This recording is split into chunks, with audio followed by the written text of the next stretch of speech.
Hello everyone, আসসালামু আলাইকুম। সবাইকে ওয়েলকাম করছি শরীফাস লাইফস্টাইল অ্যান্ড কুকিংয়ে আরেকটি মজার রেসিপি দেখার জন্য। তৈরি করে দেখাবো চিকেন রোস্ট। আশা করছি সবাই ভালো আছেন। আপনাদের দোয়ায় এবং ভালোবাসায় আমরাও লন্ডনে আলহামদুলিল্লাহ ভালো আছি। লন্ডনে ঈদের দিন থেকেই শুরু হয়ে গেছে বৃষ্টি। সকাল না হয় বিকাল, না হয় দুপুরে বৃষ্টি যেন আসবেই। বিকেলবেলা বৃষ্টির পর এত সুন্দর রৌদ্র দেখে খুব ভালো লাগলো, তাই সেটাও আজ আপনাদের সাথে শেয়ার করলাম। কারণ বিকেলবেলা বৃষ্টির পর এত সুন্দর রৌদ্র দেখে মনে হচ্ছে যেন পুরো লন্ডন রৌদ্রে ঝলমল করছে। চিকেন রোস্ট তৈরি করার জন্য এখানে নিয়েছি কিছু মাংসগুলো পানি দিয়ে ধুয়ে পানি ঝরিয়ে নিয়েছি এবং অল্প পরিমাণের হলুদ আর লবণ দিয়ে মাখিয়ে রেখেছি।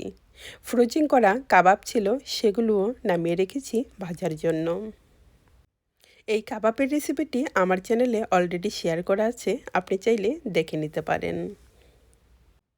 চিকেন রোস্ট করার জন্য এই চিকেনগুলো আমি ভেজে নেব, তবে চুলায়ও ভেজে নেওয়া যায়, আমি ফর্নতে করে ভেজে নেব।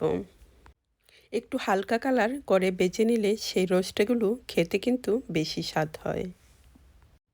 ওভেনে 240 ডিগ্রি সেলসিয়াসে 5 থেকে 6 মিনিটের মতো দিয়ে ব্রেক করে নিলেই হয়ে যাবে। রোস্ট তৈরি করলে বেশি ভাজলে, সেটা তেলে ভাজা হোক বা ওভেনে বেশি ভেজে নিলে ওপরের পাটটা কিন্তু শক্ত হয়ে যায় রোস্ট রান্না করার পর। যদি অল্প পরিমাণে ভাজা হয় তাহলে সেটি খুব সুন্দর থাকে এবং খাওয়ার সময়ও অনেক বেশি ভালো লাগে। আর এরকম হালকা করে ভেজে নিলে খেতেও ভালো লাগবে এবং রোস্ট রান্না করার সময়ও ভেঙে যাবে না। রোস্ট রান্না করার জন্য একটি বড় সাইজের পেঁয়াজ আমি ব্রেস্তা নয় নরম করে ভেজে নিয়েছি।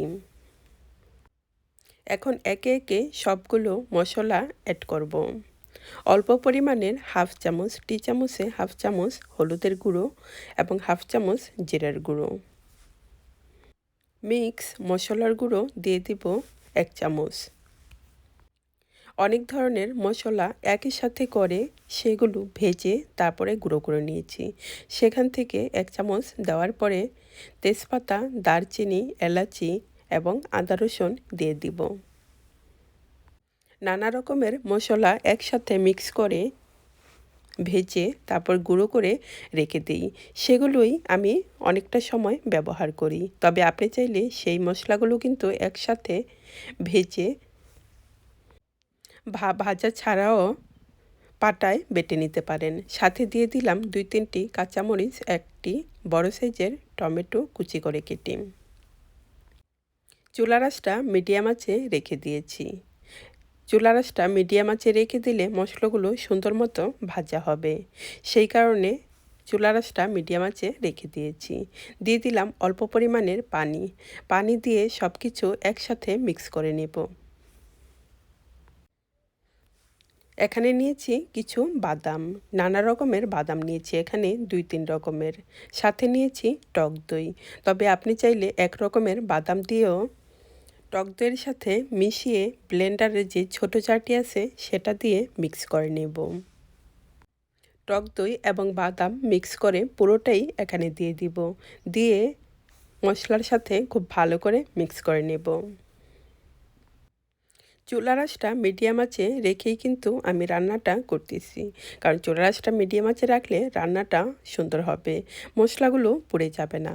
অনেক সময় আমরা তাড়াহুড়ো করে চুলার আঁচ ফুল আঁচে দিয়ে রান্না করি, তাতে করে পাতিলে লেগে যাওয়ার সম্ভাবনা থাকে।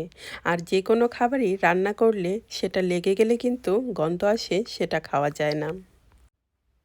তাই একটু ধৈর্য ধরে চুলার আঁচটা মিডিয়াম আঁচে রেখে মশলাগুলো খুব ভালো করে মিক্স করার পর এখন সবগুলো মাংস দিয়ে আবারও মশলার সাথে মিক্স করে নেব।